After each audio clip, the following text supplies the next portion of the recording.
Hello， 大家好，这里是星河百度，给大家说一段我自己的真实经历啊。曾经很长时间我都是这样一个状态：上班摸鱼，下班玩游戏刷视频，别人选别人的，我谈我的。偶尔刷到一篇打鸡血的文章，或者是一个励志电影，瞬间就来劲了，恨不得把手机摔了，马上看书学习，给自己充电。但热度过后，国泰复萌，还是原来那副死样子。有没有同款的小伙伴可以弹幕1告诉我？我把这个状态总结为间歇性踌躇满志，持续性混吃等死。而且我发现不止我一个人是这样，大家都没有好到哪儿去。比如我一个朋友，身高180，体重180，跟个大白一样，年过30觉得要减肥了，信心满满制定了3个月的跑步计划，结果隔3差5掉链子，一提跑步没力气，干饭比谁都来劲。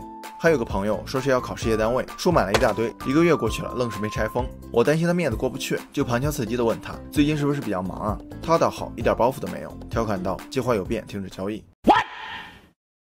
说到底啊，我们都得了断层式努力症，长期依赖鸡汤鸡血，甚至是别人的鞭策续命。本来小剂量不定期服用即可缓解，但时间一长，内心毫无波澜。久而久之，我们习惯了自己混吃等死的样子。这个时候就不是无药可救了，而是我们自己放弃治疗了。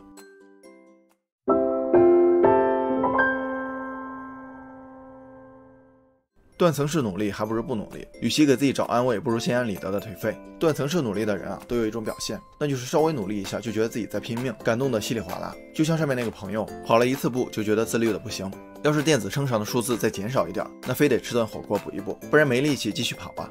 当然我也是一样，之前的我稍微看会儿书，就得刷会儿手机找平衡，不放纵一下对不起看书的苦。这种努力往往只能感动自己，而目标的高度会降得越来越低，把计划的进度调拉到一半，然后看着这一半的成绩沾沾自喜，不再发力。但结果是不会骗人的，能不能瘦下来，能不能考上去，才是衡量努力的标准。所以这种努力不仅拿不到目标，还会消磨人的意志力，浪费曾经的付出。真正的努力不是短期的心血来潮，也不是把自己逼得很惨，而是掌握方法，把自律变成习惯，把努力变成常态。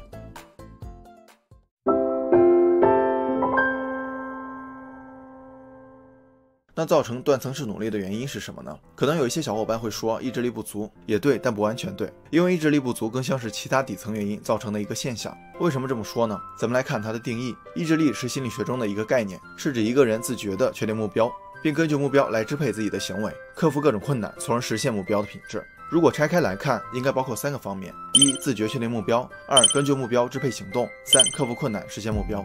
我相信很多人，包括我，连第1点都做不到。没有目标，每天重复着同样的生活，就知道上班是为了挣 W， 不上班就没饭吃。半年以后什么样都没想过。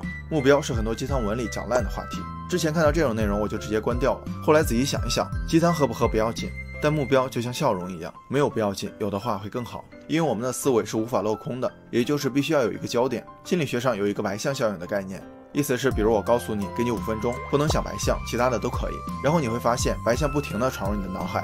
原因就是我们只能控制自己想什么做什么，没有办法要求自己不想什么不做什么。所以如果你想摆脱每天刷手机打游戏浑浑噩噩的现状，那就先给自己一个焦点，把注意力转移走。第2点，根据目标支配行动。这个动机来源取决于动力与阻力的博弈。举个例子，你不催我，我也会自己开黑吧，因为玩游戏的动力很大，而且有手机有网络就行了，没有什么阻力。如果是看书，好像并不能带来什么快乐，而且自己会给自己找一些阻力，比如工作，比如开黑。所以你不去做一件事儿，无论背后有什么原因，归根结底一定是因为去做的收益比不上成本。看书是可以长姿势，但它并不像游戏里的装备和技能一样那么直观，姿势不能立即转化成可见的可量化的收益。反过来，假如有人对我说，你看一本书我给你200块钱，放心，我铁定会死书上。第3点，克服困难实现目标。行百里者半90。即便真的跑起来了，能坚持到终点的人并不多。写了《从优秀到卓越》的作者基姆·柯林斯提出了一个20英里法则。在美国西部大开发的时候，从东海岸走到西海岸有2种走法。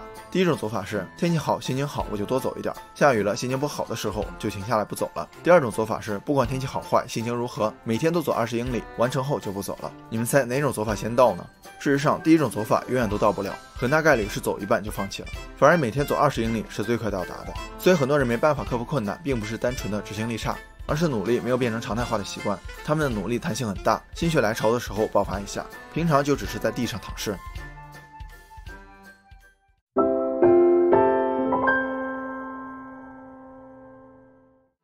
找到持续混吃等死的原因，就能改善断层式努力吗？如果本期视频只把方法停留在要设定目标、要提高行动力、要提高执行力，那跟普通的鸡汤没有什么区别。咱们接下来要聊的就是要深入知行合一的底层逻辑，讨论如何设定目标，怎样提高行动力及执行力。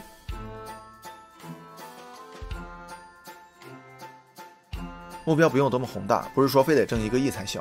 当然也不能像头文字 D 里面我要买 GTR 那样张嘴就来，目标必须是具体可行的，这样才能进一步拆解成分阶段的小目标，逐个落地，最终达成。举个例子，作为上班族的终极目标很可能就是不上班，但这个目标依然是虚无缥缈的，你可能连怎样才能不上班，不上班之后干嘛都没有想清楚。我们就把这个情景具体化，不上班之后就没薪水吧，没薪水就得饿肚子吧，所以还得有收入来源，比如投资收益、自主创业，或者跟我一样做视频。这样的场景越具体明确，对你的刺激作用就越大。接下来就是对具体的目标进行分解，要实现这个场景，现在需要做哪些努力？比如做视频，那我现在就要想办法提高知识储备，培养输出能力，学习视频制作，了解各平台规则等等。这么一来，我就知道我现在要做什么了，至少不能再天天打游戏刷手机了，对吧？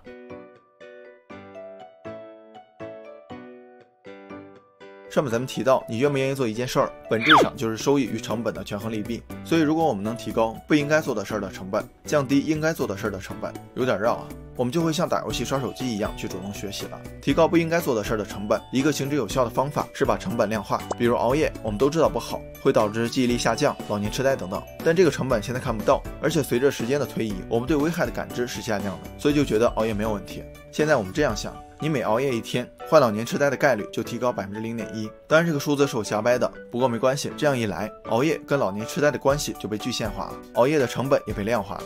这下再熬夜，你可能就要斟酌一下了。降低应该做的事的成本，可以从小处着手。1天看1本书做不到，因为时间成本高，因为有人约你，因为要加班，总之阻力一大堆。但如果1天看2页呢？是不是大家都能做到了？还做不到的弹幕1，我再想想办法。为什么只看2页呢？因为这个行动很小，没有负担，轻而易举。除了可以充分利用碎片化时间外，还会有一些小的惊喜。因为一旦开始看了，就不会只看2页就停止。超额完成的任务会给你带来巨大的成就感。作者史蒂芬·盖斯在微习惯中称之为简单到不可能失败的自我管理法则。很多事情坚持不下来，是因为少了一个奖励的环节。就像上面说的，我看1本书看不下来，但如果你给我200块钱，书就变香了啊，真香！哎呀，又或者是我朋友减肥，但是如果体重没变化，那他每天跑步节食的目的是什么？难不成是养生吗？养生的话，跟大妈一起跳广场舞也可以啊，没必要这么累，对吧？所以坚持做完一件事的动力来源是奖励，我们给自己找一些积极反馈，就能刺激奖励回路，产生源源不断的动力。当然不是每次看书真去拉个人要200块钱，人家也不会给我啊。这个积极反馈不一定是具体产物，也可以是虚拟的，比如满足感、收获感、自尊心等等。减肥、体重秤上数字的减少，衣服越来越宽松，别人的夸奖都是积极反馈。看书丰富的视野，提高到认知，或者像我一样输出分享给大家，你们的互动都是积极反馈，这些都能强化你的收获感和成就感，让你持续努力。所以尽可能寻找积极反馈，如果没有的话，就给自己创造一个，具体的、虚拟的、量化的、非量化的都可以，不管是什么，至少咱得有。以前我看一些人每天跑步健身，觉得不可思议；我看一些人走到哪儿都带着书，觉得装腔作势。现在我才知道，小丑竟是我自己，因为人家并不跟我一样间歇性踌躇满志、持续性或者等死，而是把努力变成一种常态化的习惯，变成一种自律的生活方式。好了，本期视频就到这儿了，感谢您耐心观看。如果您喜欢星河的内容，还望爱心3连分享给更多的朋友。一个人能走多远，要看他与谁同行。关注星河百度，咱们每周聊点有温度的成长内容。下期视频不见不散。